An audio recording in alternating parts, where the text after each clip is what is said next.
Hey, I'm Cole Cabana, AEW wrestler, and you're watching the BWF Wrestling Podcast. Woo! Wrestling fans, this is where I'm usually happy and jolly, cheerful and full of glee, telling you all about what to expect on this week's edition of the podcast. But Condon, I gotta say, I'm not in the mood this week to do that. I'm not in the mood to tell the people watching that they could just click the bell on this screen if they haven't subscribed. I really don't want to say they can go visit the website at BWFpodcast.com. And I'm definitely not begging the viewers to please, for the love of God, go to our Patreon account. Everyone knows by now that they can keep us alive for less than a coffee a month. I know for a fact that just about everyone on the planet can afford that. So what in the HE double hockey sticks is going on? And that's another thing. I can't swear anymore because of the YouTube algorithm suppression. I'm losing my effing mind. I don't even know.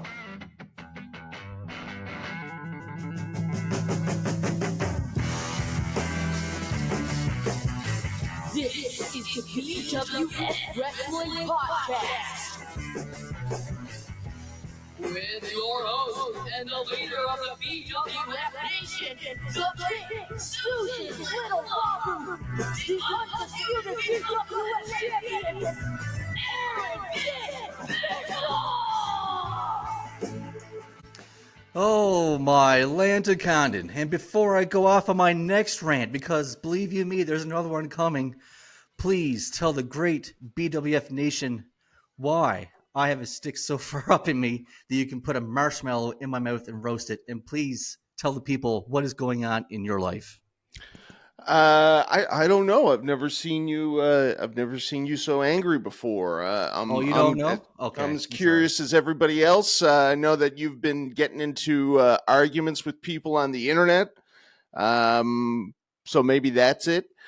Anything that I've been getting up to this week, it pales into comparison to some of the big news that you've been getting, which is your obsession, your bromance, I guess. What would you call a one-way bromance?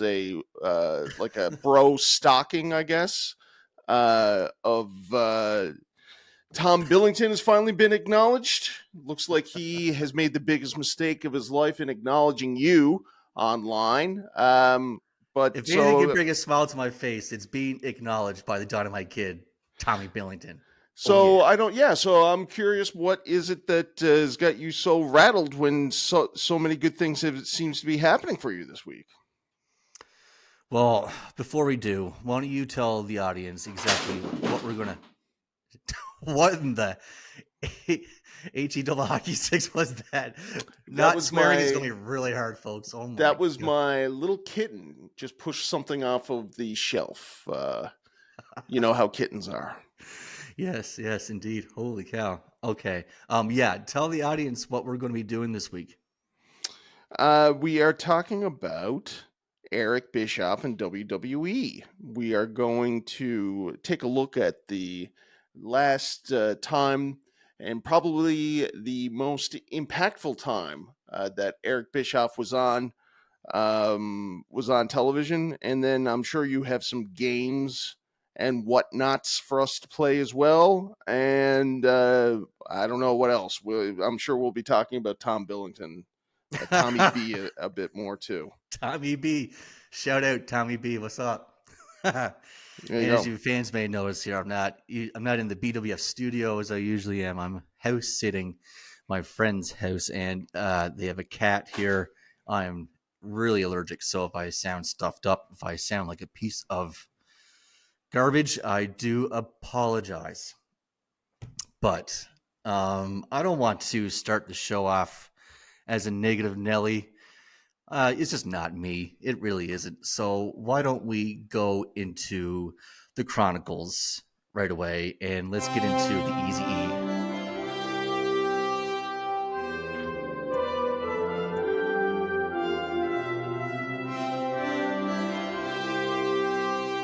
So yes, this week we are talking about Eric Bischoff in the WWE.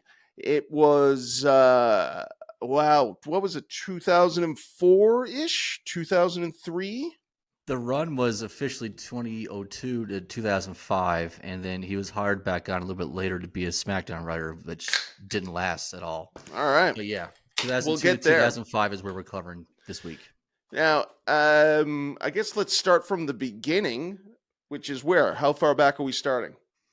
Well, as I said, the run starts in 2002, but we're actually going to start before that, a full year before Eric Bischoff joined the WWE. He was actually contacted in July of 2001, just a few mere months after the sale of WCW and his failed attempt to purchase the brand. They called him up and they wanted him to do an angle, but there was no long-term plan for it. It was pretty much just a hot shot thing. And he was on a weekend binge where he was drinking and up to no good, and he wasn't feeling up to it and didn't look his best. So he said, no thanks. Right. I think I remember hearing this. It was like a call from JR, and he said that JR did not sound too enthusiastic about him coming over. No, because JR hated his guts. And yeah, somebody put JR up to calling Bischoff to try to persuade him. Didn't work. Now, why did Bischoff and JR not get along? I would have thought that their paths would have only been briefly crossed over in WCW when Eric was nothing more than a commentary guy behind and maybe doing some behind the scenes stuff, but he wasn't in charge of anything in WCW, was he? According to Eric Bischoff, Jim Ross blamed everything wrong in his life on Eric Bischoff. So I don't know. I guess there's some deep-rooted issues there that we don't know about as fans, but yeah. I gotta say, I think everybody loves Jim Ross, and I think because of his persona, but I get the sense that Jim Ross is a bit of a curmudgeon behind the scenes. Probably hot take. I think Jim Ross is probably the biggest prick in the wrestling world. Honestly, yeah. It sounds like that. Yeah, people are either. I mean, the man has Bell's palsy, and nobody really took a lot of sympathy to that. It seems like prick for a reason. I would also be a prick if I had Bell's palsy, and nobody. Yeah, but I mean, he probably was before then too, and Lord knows he's had a lot of problems his entire life, a lot of tragedy, etc., etc. But yeah, he seems like he's a bit of a curmudgeon. So yeah, Eazy-E doesn't take the offer too seriously. I mean, for us in the wrestling world, I don't think we ever really considered that. Well, not that Eric wouldn't come over, but that they would ever hire him in the first place. I mean, how naive are we? Sorry, I'm just testing my audio here. Are we good? Yeah. Okay. So sorry, can you say it again? I was testing my audio. I'm so sorry, man. That we never thought that Vince would ever hire Eric to come in because of all of the shenanigans that Eric got up to, made it really personal with Vince. And also, Vince never really acknowledged Eric on TV at all. His feud was always seemingly with Ted Turner, and Eric wasn't the focus at all. Yeah, I don't think Bischoff's name was ever mentioned on Raw. And you're right, this was one of the biggest surprises. I remember watching this, where I was, just one of those moments in Raw that transcends history. Eric Bischoff comes out on stage, and we see them shaking hands and hugging. We're like, holy shit, what is happening here? Nobody else backstage knew either. Only a couple people knew. I know that Ric Flair, when he saw Bischoff arrive and walk past him backstage, he was hot. He had a lot of heat towards him. Booker T, same thing. He had a lot of heat for whatever reason towards Bischoff. So really? It wasn't weird. Well received. It wasn't No. Right, yeah, because I mean, everybody knows that during Bischoff's time, he fired a lot of people. He talked a lot of trash, disparaging against Mick Foley. He was fairly ruthless, and you could say that was a character or whatever. But I mean, also when you're the boss backstage and it's your job to corral these people, a guy like Ric Flair, you're not going to be well regarded. And now that he's coming into the WWE, he doesn't have any political power at all, or he's not even part of the office. He's strictly an on character role. So all those people that had issues with him, really didn't hesitate to take it out on him. And so I think I remember that like that Rick got Arn Anderson. These are guys now that are older than us right now. Like they were in their like 50s or whatever. Got Arn Anderson to guard the door. And then he and Bischoff had a bit of an altercation. They got slightly physical, I guess. But then everything was good, because that's how guys do. That's how men do. Yeah, and by the end of the run, I got to say he mended a lot of fences. Everybody had most people had a lot of good things to say about Eric Bischoff. And you know what? He is actually, pop quiz, trivia question.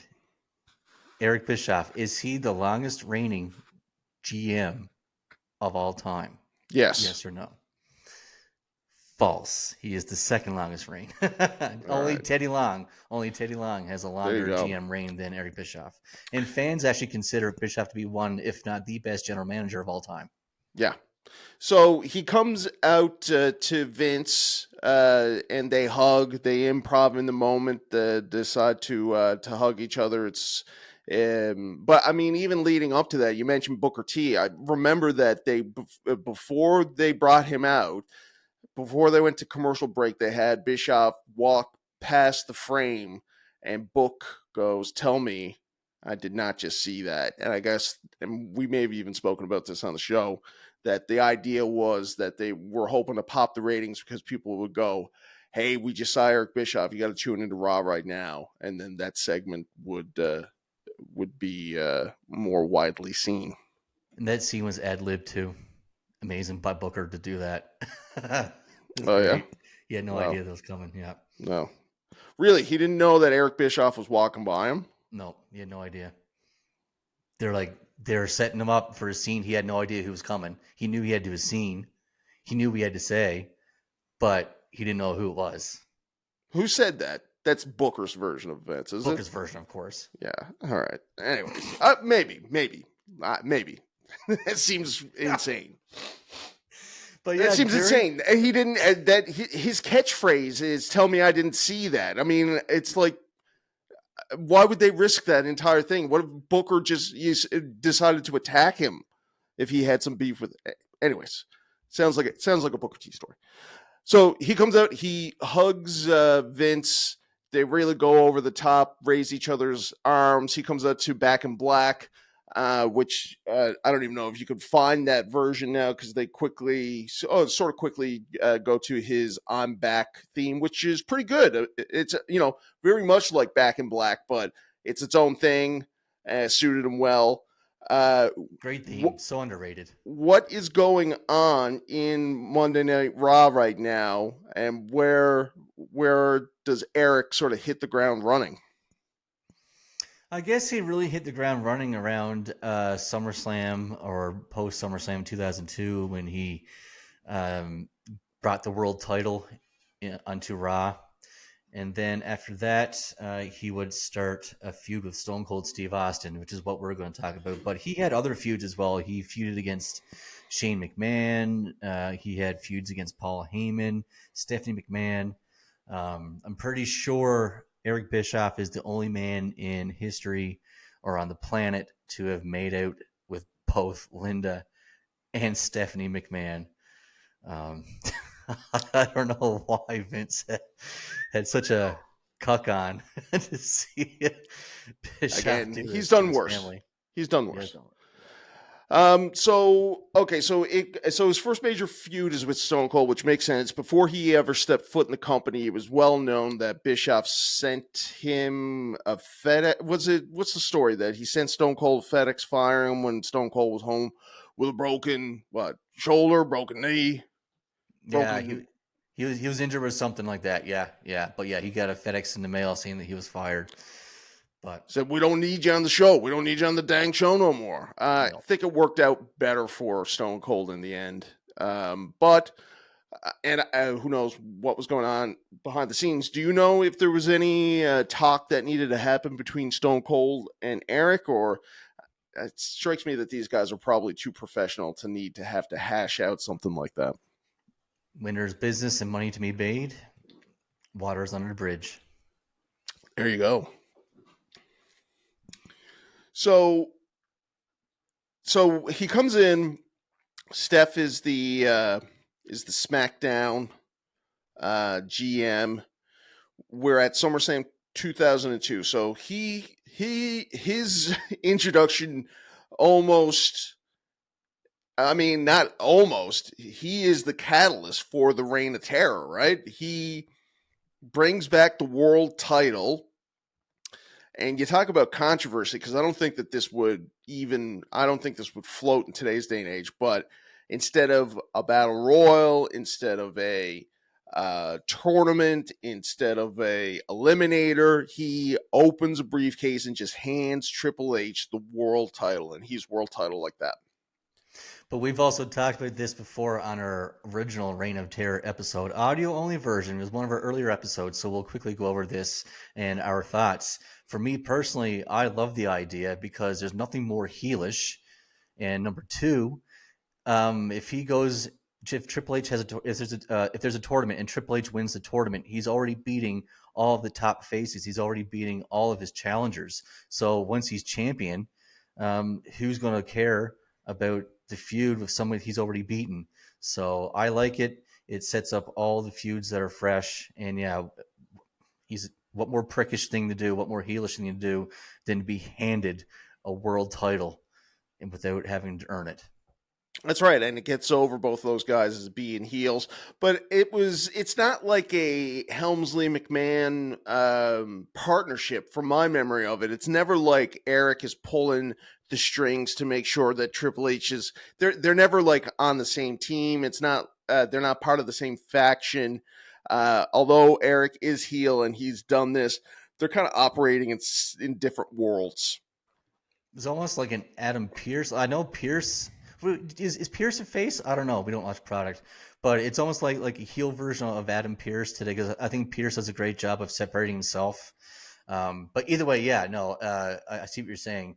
They actually, Triple H and Bischoff, they would go head to head a couple times, butt heads. So yeah, it wasn't like Bischoff was always pulling for the heel, but Bischoff was just that prick of a character. His attitude. Yeah. Nice. So Stone Cold. Speaking of Stone Cold and his biggest feud, Stone Cold would infamously leave the WWE in 2002. He would quit over the Brock Lesnar thing. He didn't want a job to Brock Lesnar for a King of the Ring qualifying tournament. He would make his return to the WWE in 2003 in February, and his first opponent, his first storyline would be against Eric Bischoff. Right, and so what is that? What happens? They would just have a match at No Way Out. So Stone Cold comes back specifically to fight Eric Bischoff? Yeah. Yeah. It's pretty cool, actually. Break it down for me. Obviously, it's announced beforehand that this match is going to happen, right? Oh, yes. This match had weeks of build. Bischoff, he keeps coming out in his karate gear, his black belt, and he keeps saying he's going to beat the shit out of Stone Cold. But literally, the entire match at No Way Out, I mean, when his music hits, the crowd goes banana. But when he comes out, is just a 10-minute butt kicking. I can't swear. It's so hard. It's good. 10-minute butt kicking. And it's really fun to watch. Of course, a couple stunners, later, and get to 1, 2, 3. And then the next night on Raw, I do believe it was, they actually go at it again. And at the end of it, The Rock would interfere, and he would give Stone Cold rock bottom or something like that. But yeah, this would bleed into the Stone Cold and Rock storyline heading into WrestleMania. It's crazy to think that 2 of the last 3 big matches of Stone Cold's career, besides the Kevin Owens shit, was against Eric Bischoff. Yeah, well, and it sounds, yeah. It's, yeah, I mean, because he was definitely on his last legs at that point, too. So he was just going to come out and do a punch kick kind of match. And then whatever he had left in the tank was saved for that Mania 19 match. But a nice way of all these stories kind of like flowing in and connecting to each other and stuff like that. Now, so I don't know. Did we skip ahead? Because one of the first major things that I remember that Eric Bischoff was taking credit for, and this is, I believe, must be on screen, but maybe I'm wrong, was the Elimination Chamber. Yeah, yeah. And so that was, I remember the promo, and we used to joke because the promos was like, it's like 17 feet high, and and by the time we were done making fun of the promos, like, it was 45 feet high, 7 miles of chain, and pure destruction. And then they had that Saliva song playing. Was that Eric Bischoff's idea for real? It was on screen only. It wasn't his actual idea. So it's just on screen. But still, Eric Bischoff is credited with it. I do believe it came from Brian Gewirtz, the Rock's writer, came up with the Elimination Chamber. But yeah, on screen, it's Bischoff's idea. And that's arguably still the greatest chamber to this day. I mean, it had HBK, Jericho, Triple H, Kane, RVD, and Booker T. And it's the match where Triple H got his larynx crushed from RVD's frog splash. Yes, that's right. And he spent, but he still finished the match, Triple H fashion, and he wouldn't let people do that today, which is good. What are your sort of general thoughts about the Elimination Chamber? The matches themselves, I guess, whatever, but what do you think about the concept of the Elimination Chamber? I think it's better on paper than it is in execution. That being said, there have been some good chamber matches, of course, but overall, I think it's pretty much same old, same old. Can't really do anything new. But that could be said for like the Royal Rumble and all that too. So or stuff too. I don't know. Yeah, I mean, it gives. I think that it gives a lot of opportunity. And much like they've done in the Royal Rumble, like if a champion is in the match and they're the first one that's eliminated, then you know that there's going to be a new champion, by the end of that match. And I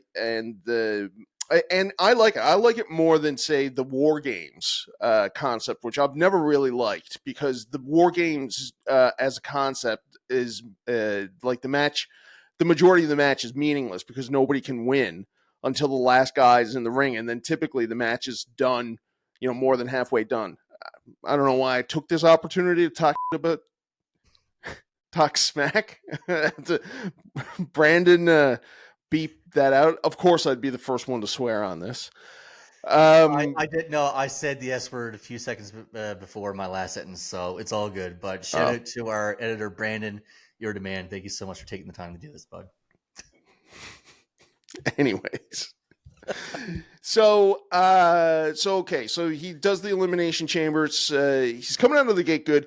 I also sort of, as a broad stroke kind of thing, Raw from Mania 18, WWE from Mania 18 up to the brand split is amongst the most tepid and boring wrestling that we've seen since 1996, I think, at this point, right? Attitude Era is over. The NWO stuff is just gone. Stone Cold is gone. They don't know what they're, you got Brock Lesnar coming up or whatever, but like before Eric Bischoff happens, there's a big chunk there where it's just really not good. Honestly, I kind of like it myself because you get your Eddie Guerreros and your Benoits and the Dudleys. Yeah, and both those guys are dead, Bischoff. And Chris Benoit killed his entire family. Yes, but back at the time, I thought it was good back at the time. But I guess looking back at it now, it probably doesn't hold up. No. No. I mean, this is where Hulk Hogan becomes the champion, right? Taker as a heel is pretty good, but no, I'm sorry, it's good stuff, man. I like it. It's not. We got to disagree on this. Hogan is champion. He takes out Triple H. Stone Cold is gone. The Rock is virtually gone. It's I don't know. It's not for me. I think that when they brought in the brand split and they brought in Eric Bischoff as a big surprise kind of thing, I think it's freshened up the scene. It got it back. It made it a little bit more exciting. Fair enough. And you know what? now that we're going back to the Stone Cold angle here, it's funny, man. WWE, they sure love their corporate boss versus Stone Cold angles, don't they? Yeah. Yeah.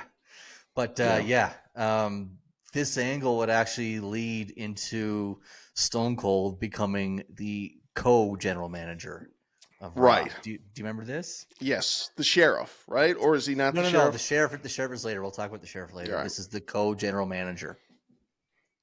And this is when would they flash the photos up before Raw? You get the Eric photo. People would boo. Yes, that's right. Stone Cold 1 would get a pop. Yes, I forgot about that. Nice.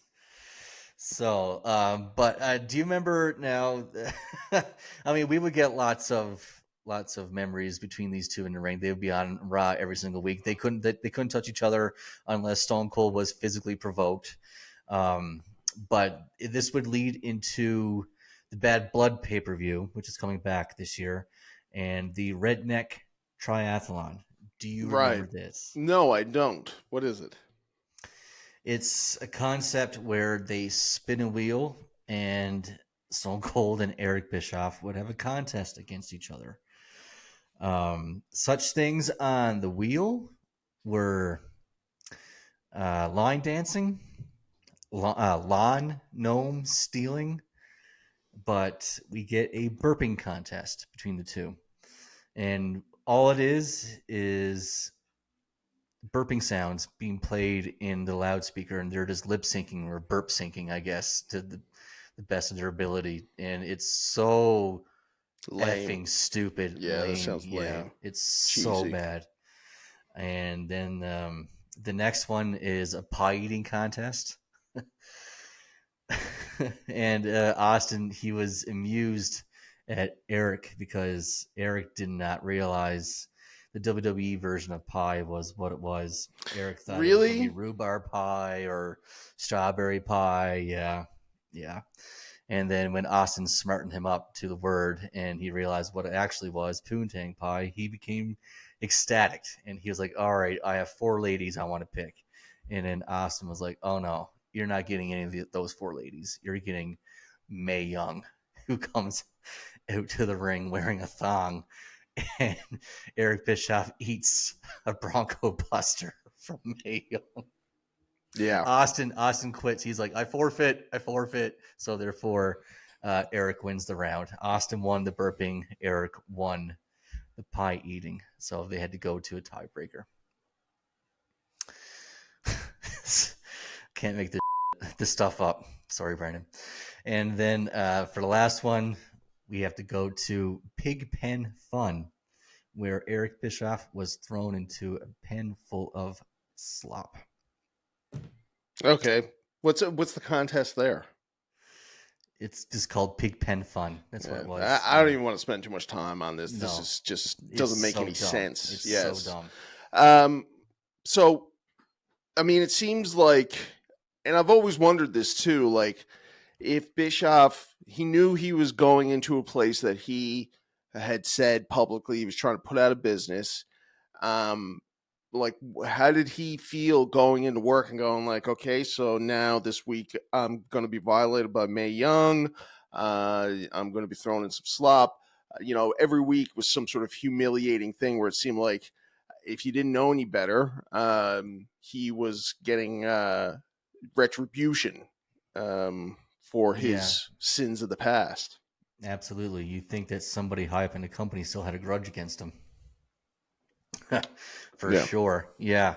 Man, I don't know. He must be getting good money though. So, I mean, like, yeah, how much does the money, I don't know. If I'm going home every day covered in pig crap, I don't know how I'd feel. It doesn't matter how much I'm getting paid. So yeah, it must have done some sort of emotional turmoil damage at some point. But that being said, we'll move on from this horrible storyline.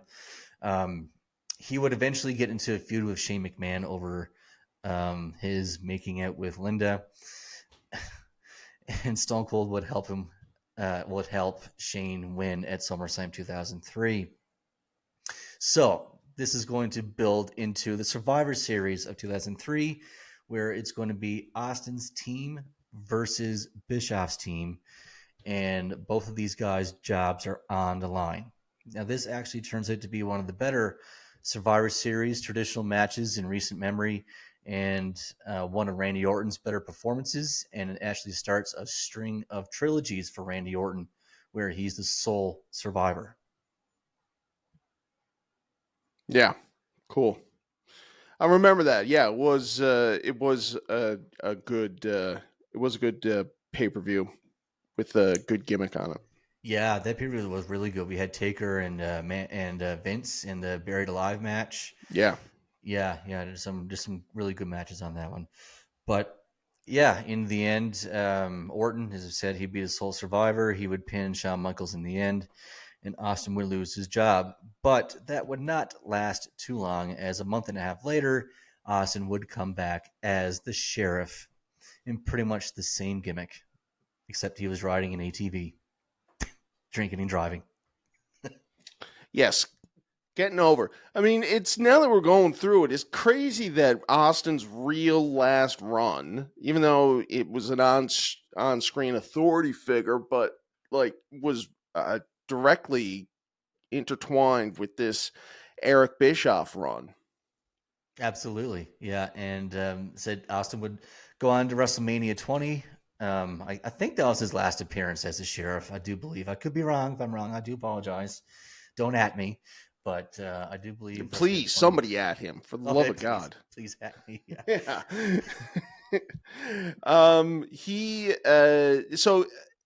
So he was definitely gone by 21.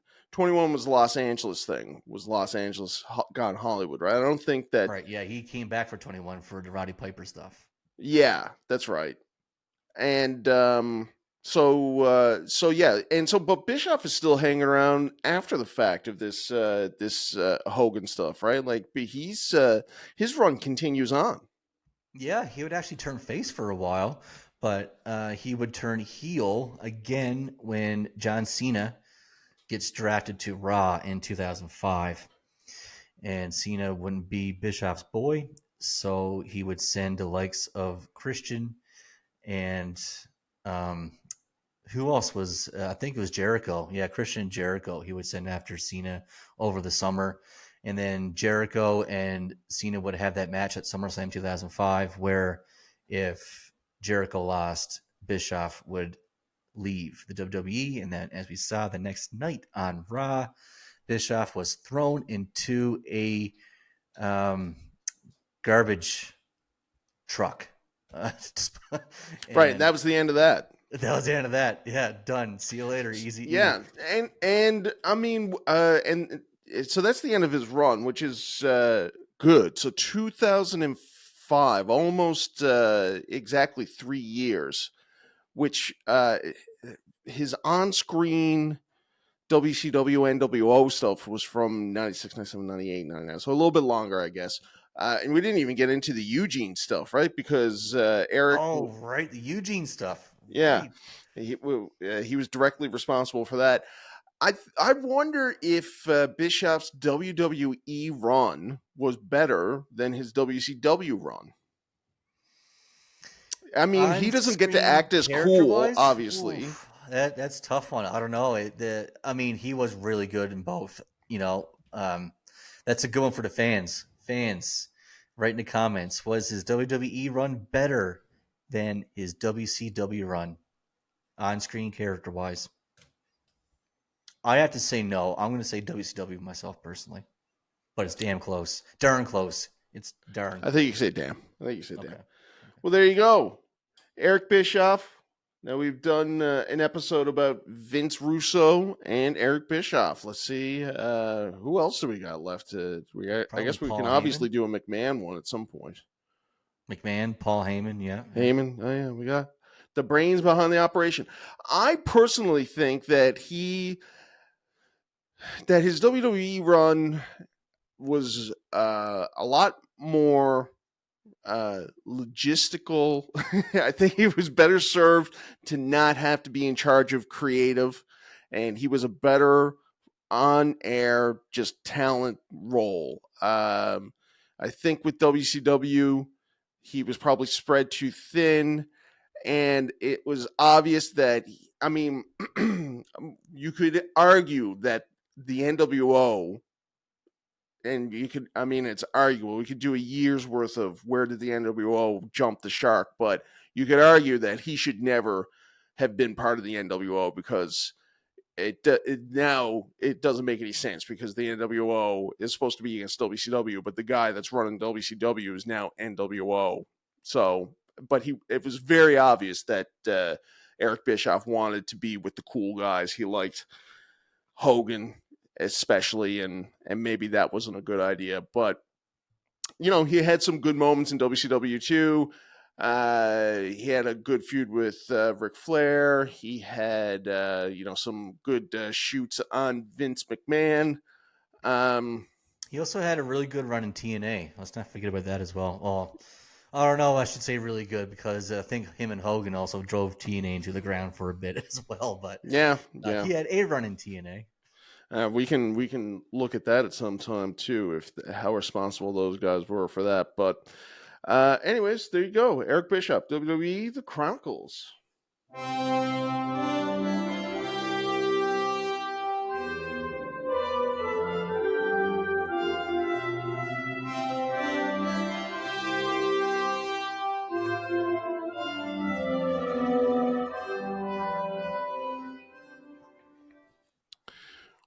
Well. I guess I'm looking at the rundown here. We seem to have a lot of... we have a lot to get through this week, young man. Yes. Yeah, well, I mean, there seems to be a lot of trivia stuff. Are we doing a trivia thing here? Yeah, I thought we would do guess the higher pay-per-view buy rate. Okay. Boom. I like it.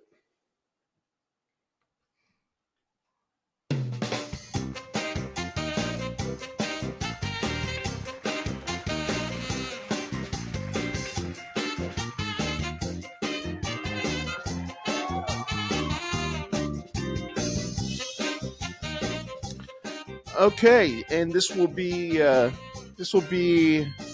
Aaron coming from me. Yes, sir. This is Stump the Pat. All right. Go. Okay, so it is, worldwide buy rate, not just domestic. That's right. Worldwide buy I heard rate. it. I'm just reading your thing, and again, you're going for the "don't at us" thing. Don't at me with the domestic. Nah, it's a 1.3. Nah, I don't give a shit. Sorry, I can't say that. But it's worldwide buy rate. Okay. Okay. Here we go. Are you ready? Here we go. First one is an audience. You can play along here. Which has the higher buy rate? The Royal Rumble 1994 or SummerSlam 1995?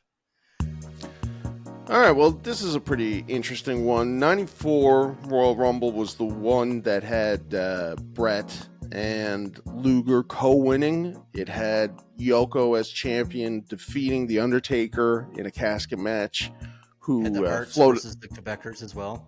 Right, yeah. And then 95 SummerSlam, notoriously bad one, which saw Diesel and King Mabel in the main event, but it had the follow-up ladder match of Razor and Shawn.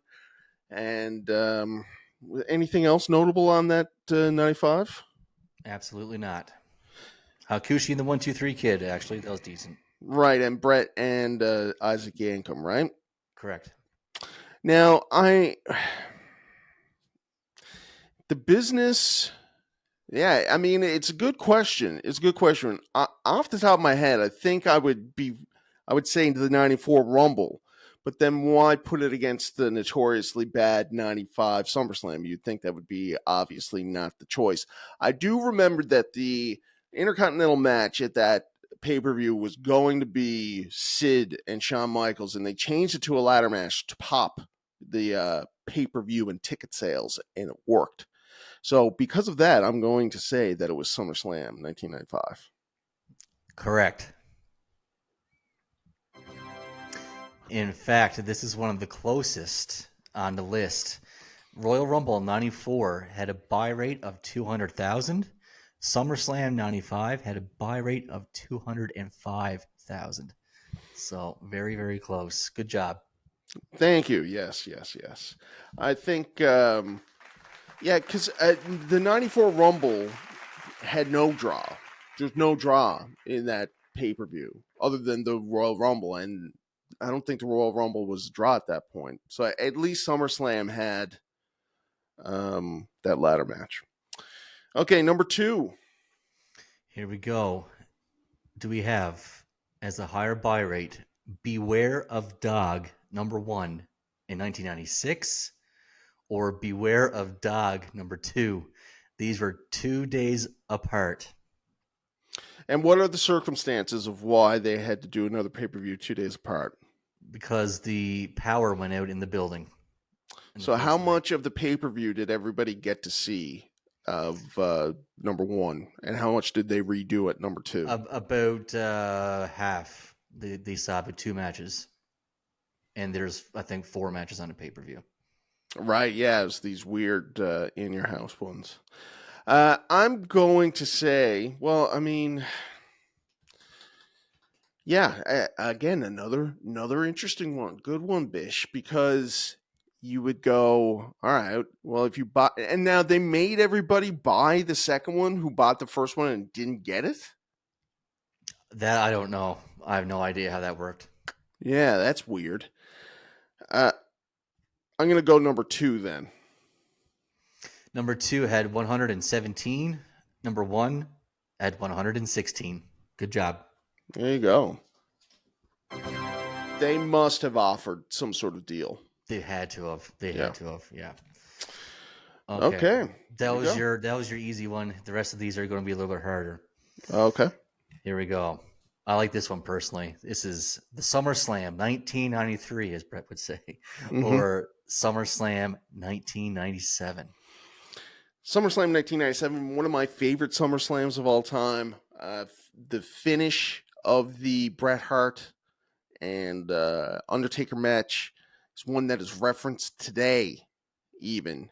I heard as recently as this week, Dave Meltzer and Brian Alvarez saying that they're going to use the Bret Hart, Shawn Michaels, Undertaker finish from SummerSlam 97 in the CM Punk, Drew McIntyre, and Seth Rollins. And I said, as of now, and as far as I know, you can't do it because the beauty, and I don't want to get bogged down in this, we got a long show. The beauty of that was you put Shawn in there, who is obviously going to try to help Taker win. and because Bret antagonized Shawn to the point that Shawn tried to attack Bret with the chair, ducked out of the way, knocked out Taker, and then because of the stipulation that if Shawn did not count the pinfall, he would have not been able to wrestle in the United States, or there's all these little stipulations. I think it was Bret wasn't allowed to wrestle in the United States, and Shawn maybe got fired, and then obviously Taker would lose the championship. So Shawn had to count the pinfall after he himself was the reason why Bret won. And I don't see them being able to recreate that with this, although CM Punk has been going on a Bret Hart, homage tour, maybe. Anyways, complete digression. It's still going to be 1993. I know 1993 is not regarded as a great SummerSlam, but I believe the business was still in an all right place then, and they were doing what they could with Lex Luger. They put a lot of steam behind Lex Luger winning the championship from Yokozuna. Obviously, the finish to that killed the WWF for a while, I think. A lot of people, I think, left after that balloon celebration when they didn't give him the title, but I think that they had a lot of eyes for that. So my guess is going to be 1993 SummerSlam. You are correct. 1993 had 250,000, and SummerSlam 97 had 235,000. Good job. There you go. Yes, and that's the case a lot of the times, is that the best pay-per-views don't necessarily have the most amount of eyes on it. I don't think anybody would argue that the main event at SummerSlam 97 was not as good as 93. There it is. What are you going to do? What else you got?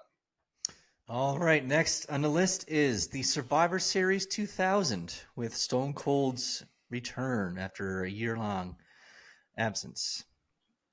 That's wrong. He came back at Backlash, but he got hit here, didn't he?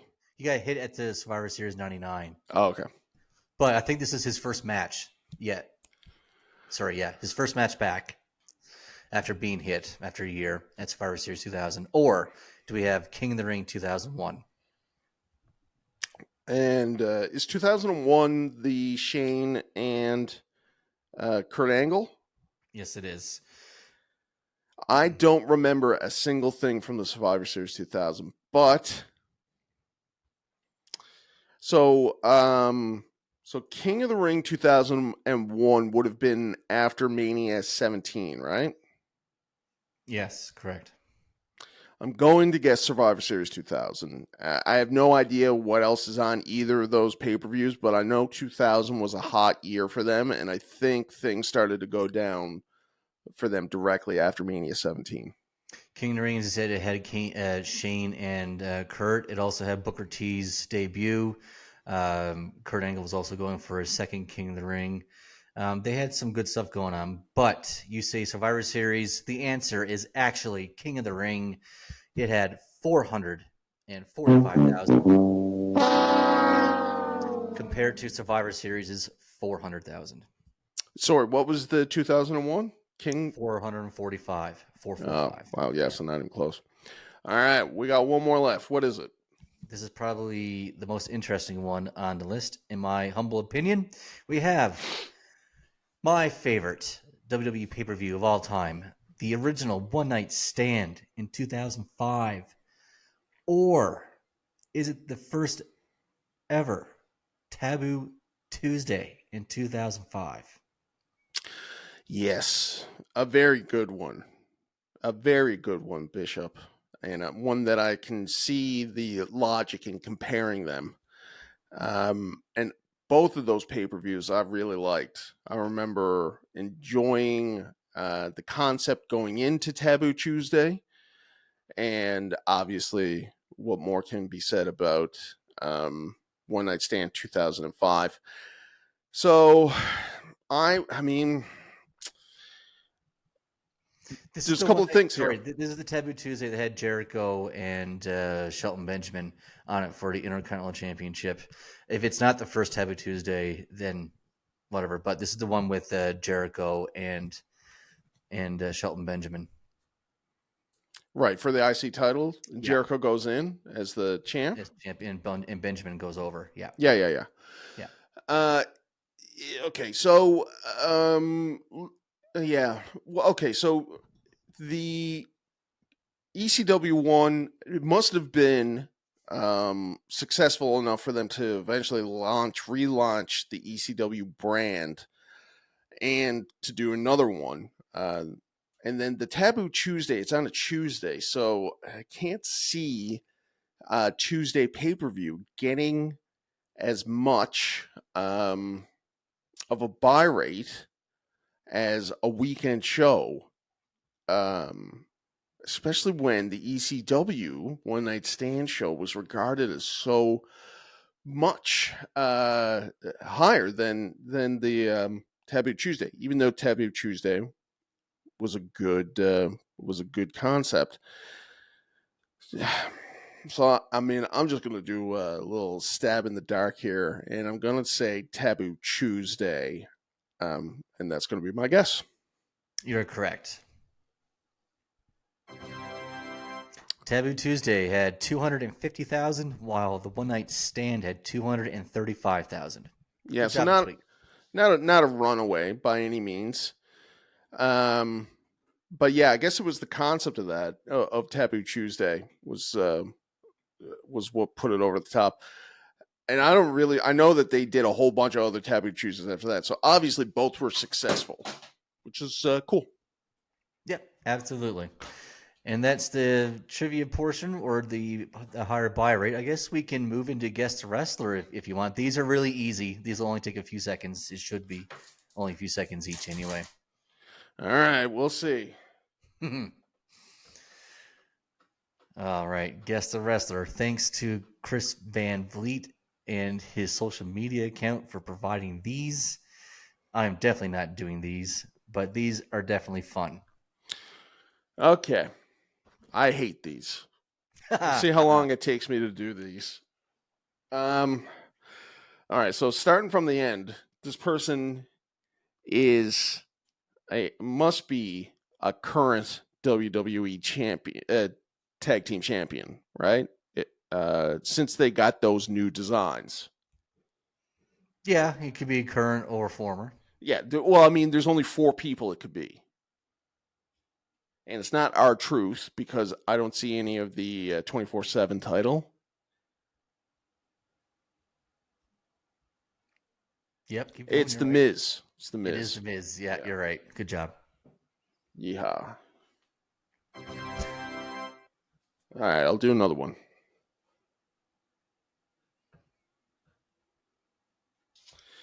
Okay. 2-time IC champ. You got your tag team champion, then another IC and tag champion, which led into 2 world heavyweight or 2 WWF championships, and then another tag champion, a European and WWF champion, and then he won the world championship before a couple of tag championships there at the end. Very well-known wrestler, one of our favorites.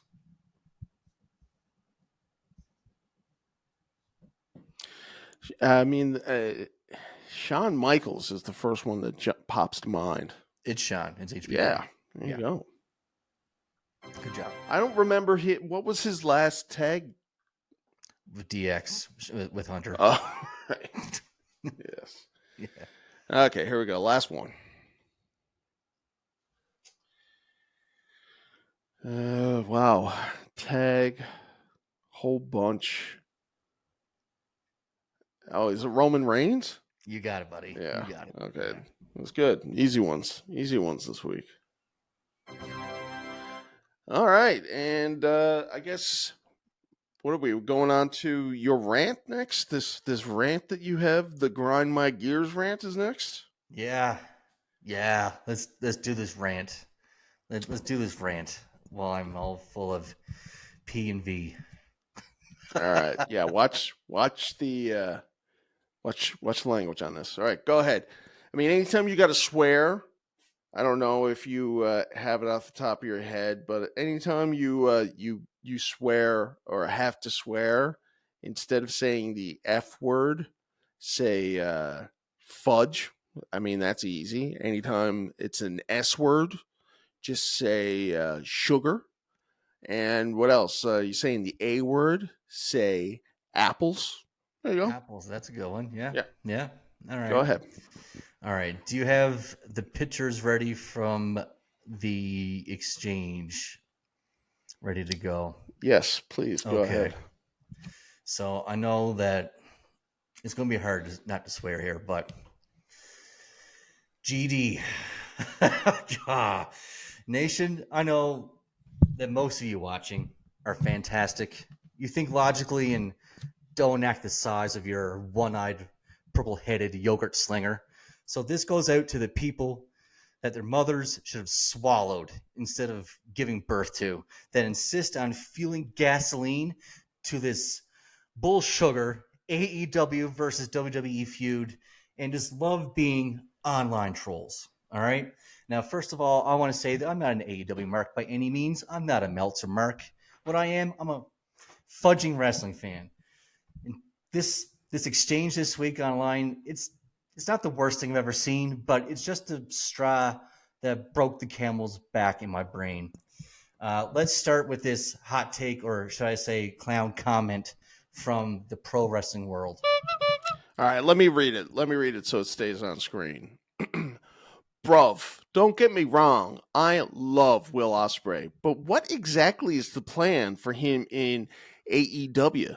The goal should be for him to be AEW champ, and probably soon. Dude is the best in the world, and they're giving him matches that should be saved for pay-per-views on free TV. CMJF. I want to see this dude shine, and it just appears that he's the guy to put over the next guy, MJF. Do you want to read my response? My response is before I get into it. Oh, so okay. Okay. Do you swear in these? No. Okay. Imagine being a wrestling fan, getting an awesome match, one of the better matches in recent history, being able to watch it for free, and complaining about AEW business model. Besides, sorry, I don't mean to cut you off. That's great. But you missed the first one. The first one starts with getting sick of these takes. Oh, sorry. Getting sick of these takes. The international title means more now than it ever has. And if you want the guy to be champ, he has to drop the strap. Relax. This sets up a future world title between the two as well. Then imagine being a wrestling fan. Besides that, we could never have a 60-minute match on pay-per-view. Too many matches and not enough time to spread around. You should be thankful to see this match on TV for free. It's hurting. Holy, sorry now. I'll do the way that you're actually doing this. I remember an hour-long match between Angle and Lesnar. That was awesome. Better than their Mania 19 match. Should that have been on pay-per-view as well? Or do we let two great athletes cook for an hour, get eyes on the product, so they'll spend money on a pay-per-view to see these guys go at it again? It's common business sense. And then right on we see Rando's Meme Factory saying this. So you got some love there I'm seeing too. You got a lot of likes, a lot of loves. You got 50. Wow. Yeah, look at that. Congratulations, Bish. Go ahead. Rando's Meme Factory, you're awesome. I'm trying to be mad here, Pat. You're making me laugh over here, but or GD. Just focus. Just focus, right? Yeah. First of all right. This is going to go to Pro Wrestling World. You literally just got to see the guy shine for an hour, 59 minutes and 59 seconds. Do you want him to have every single championship in the company without losing, you donkey? They just elevated this title to heights that Orange Cassidy or any other of the jobbers that they had holding the title could never take it. Not only did he shine, but he shined brightly. Both men did. You literally do not know what you're talking about.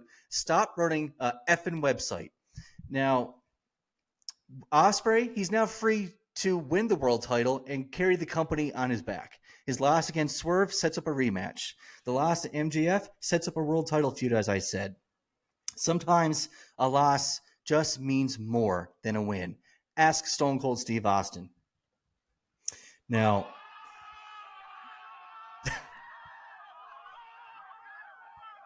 thank you for that. Thank you. Go ahead.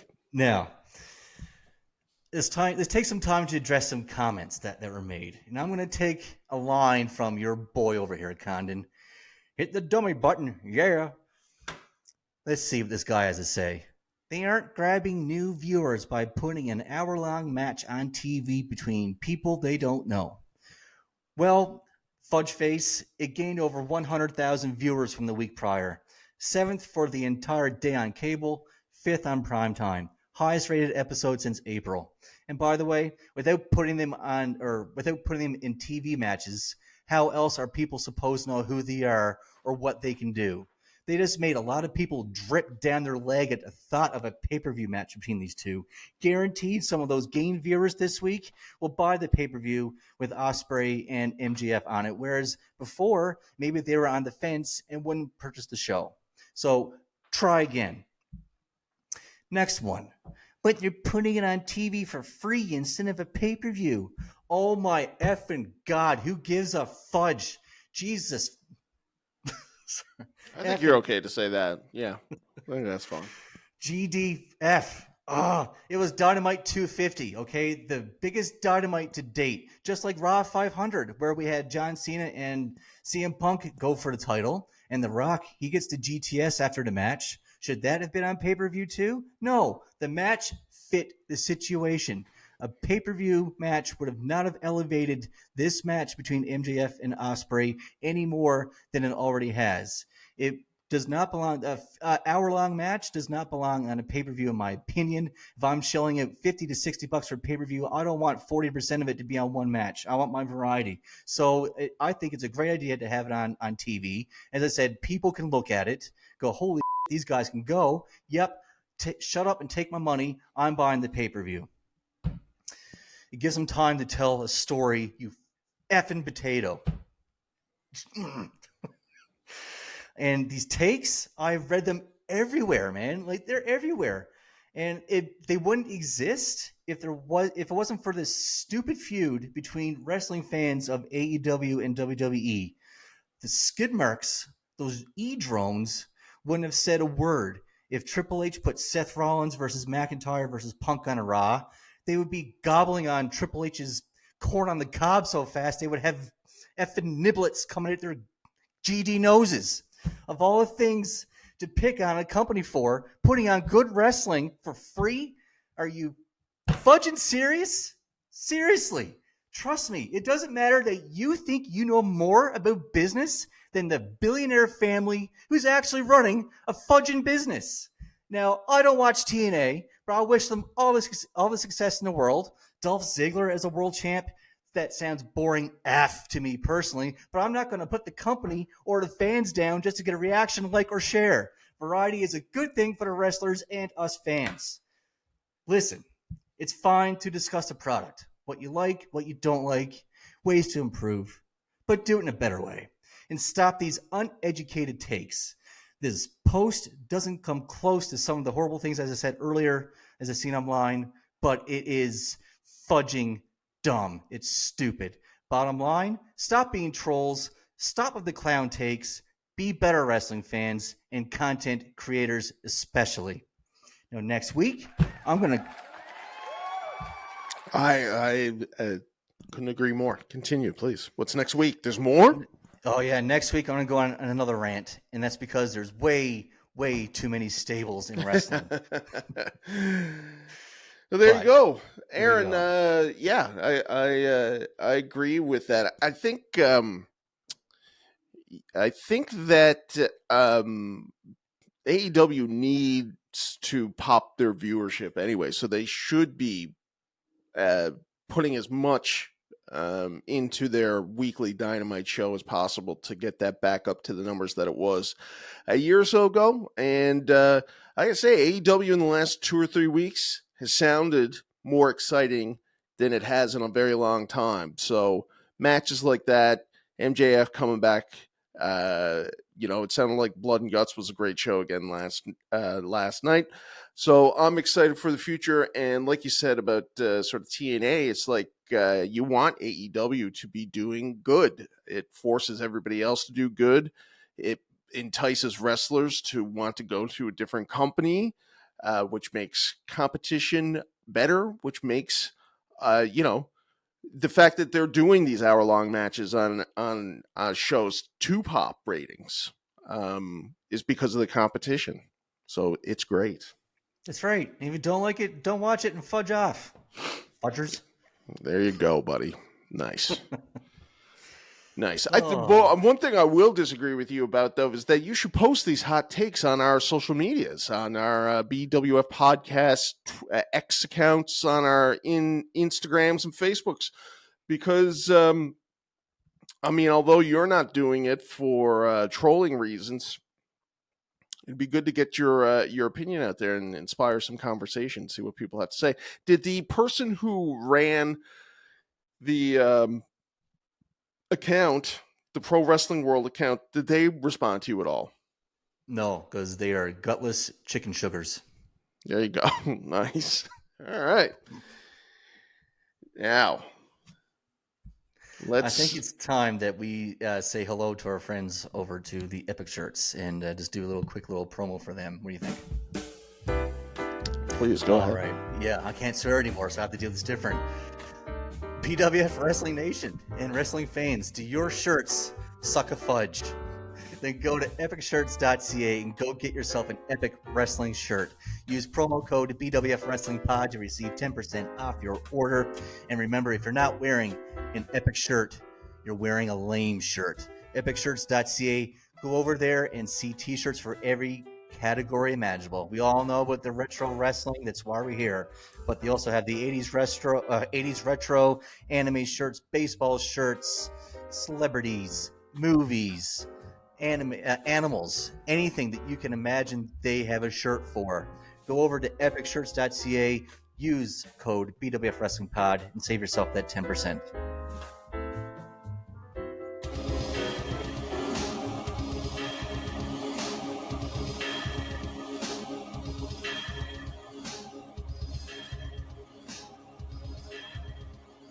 Here we are. Speaking of epic, it's the complete opposite. The not epic. Worst WCW gimmicks. We are in the quarterfinals, conference finals, if you will, where we have in this week. Now, did I jump the gun on this? Is this what we're supposed to be announcing this week, or can we just? Yep, Okay, we're fine.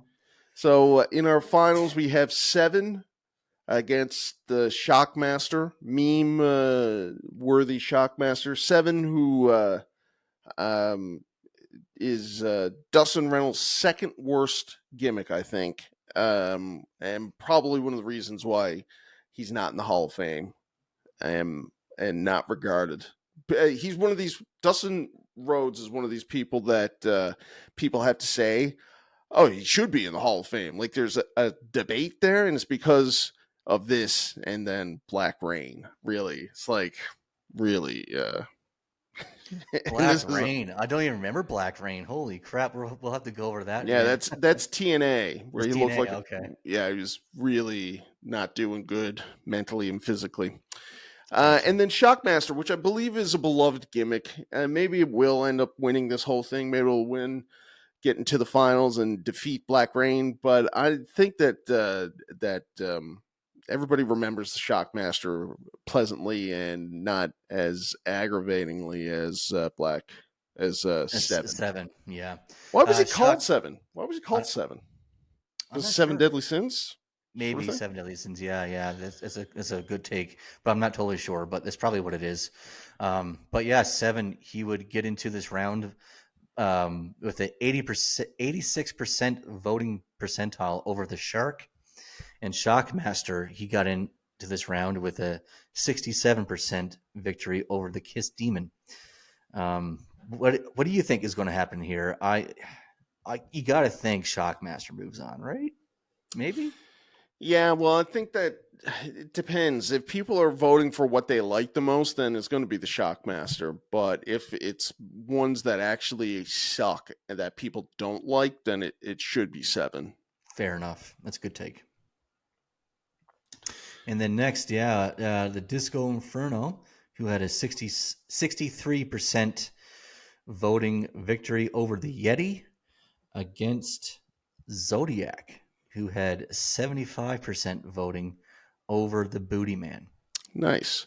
So either which way, there was going to be a beefcake in the final. Zodiac is a worse gimmick than the Booty Man. The Booty Man is probably Brutus's best gimmick since being Brutus. And Disco Inferno just sucks. Glenn Gilberti sucks. And I'm hoping, the way that I'm looking at this is what is the worst. And I'm hoping for a 7 versus Glenn Gilberti final. And then listen, who wins out of that, I don't know. A complete landslide, like 90% to 10% with the fans. Oh my God, who am I talking about here? With Disco Inferno, Disco Inferno will be moving on, barring a miracle. I'm trying to say here. Okay. So unless the fans really vote the other way, Disco Inferno will be in the finals because, as you said, he fudging sucks. Yeah, and he's so loud about it. I mean, you don't hear anything from Brutus So you got to give him that at least. he's not giving his 2 cents and his takes on everything. So That's because his wife is busy recording people's conversations, but this is another story for another day. Interesting. Okay. Yes. Oh, okay.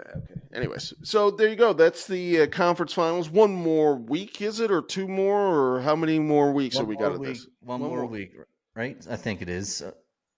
So it's this. No, yeah. So we got to do the voting this week, and then the next week we'll have our finals. So I guess technically 2 weeks. Boom. There you go.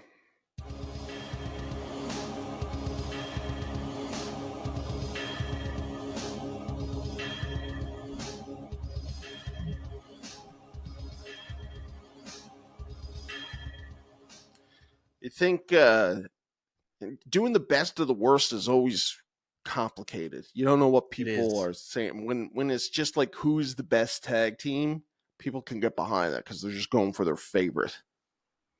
Yeah, I'm probably not going to do the best of the worst or the worst of the best anymore. Terrible idea by me. I do apologize, Nation. Next contest will be the best of the best. And with your voting, I'll make sure to get our friends over at epicshirts.ca a nice little T-shirt package for one lucky winner who wants to vote. Now, I mean, I think that if we had started this and said, you'll get a Shockmaster T-shirt, people would have gone crazy for it. I think Shockmaster T-shirts. Are there Shockmaster T-shirts?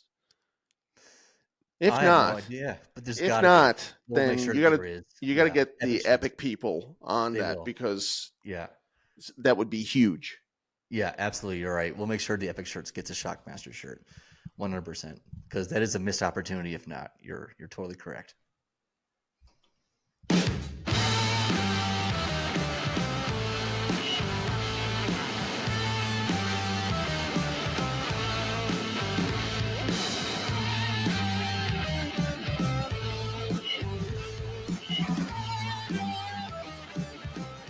Now, kind of this week, I actually kind of wish I was promoting the Real Deal more. I wish I was plugging the Real Deal more throughout the episode because I actually think I have found the holy grail of house show fan cams.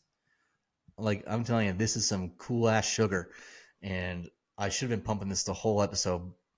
I'm excited to show this to you guys.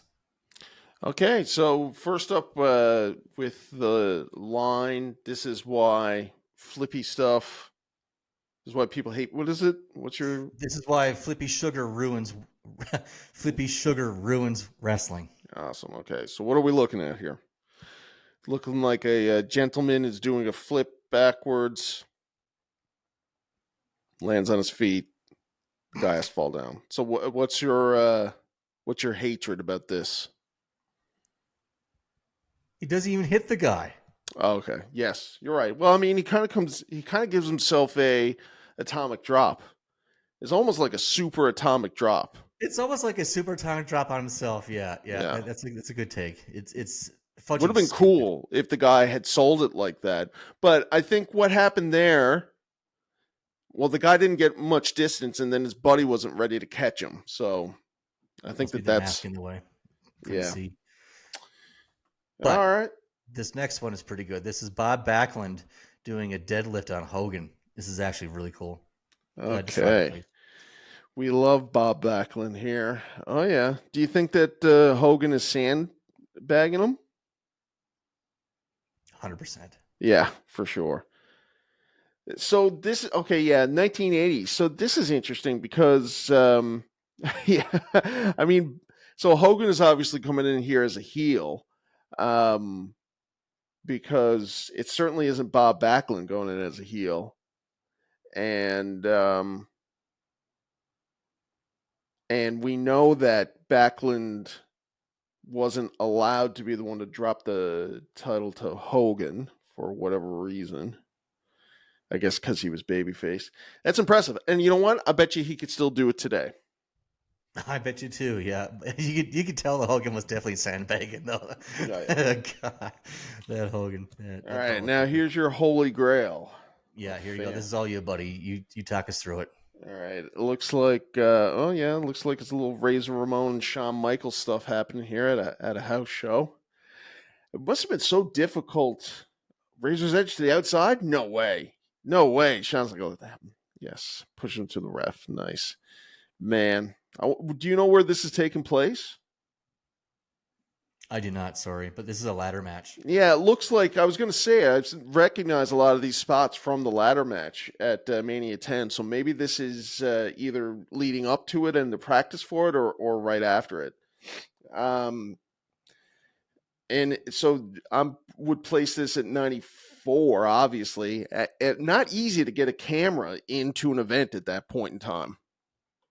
Right? No, this is hell of impressive. What a show you got to see that night.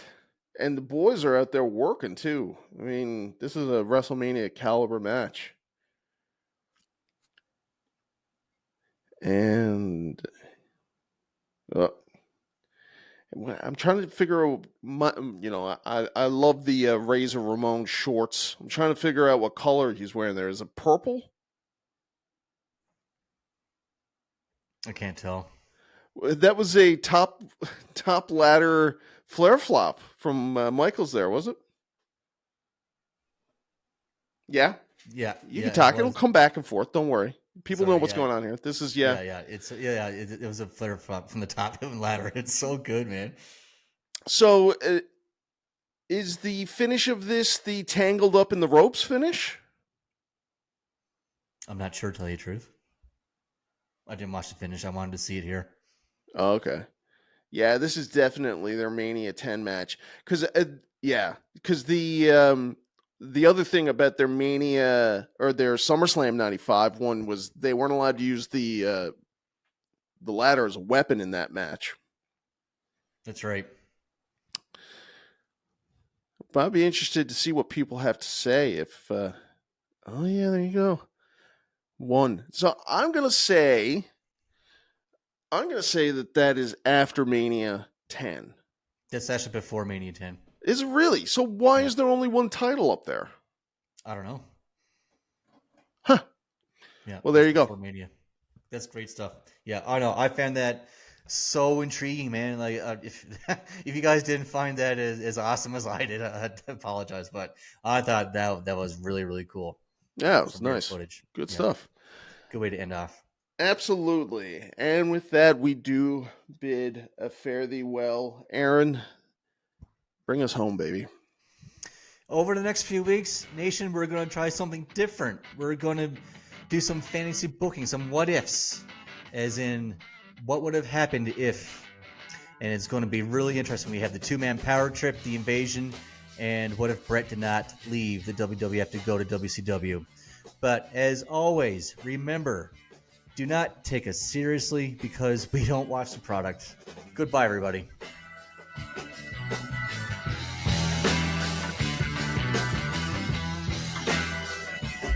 Wrestling fans, if you liked what you saw in this video, please go to our Patreon account. Link is here at the bottom of the screen.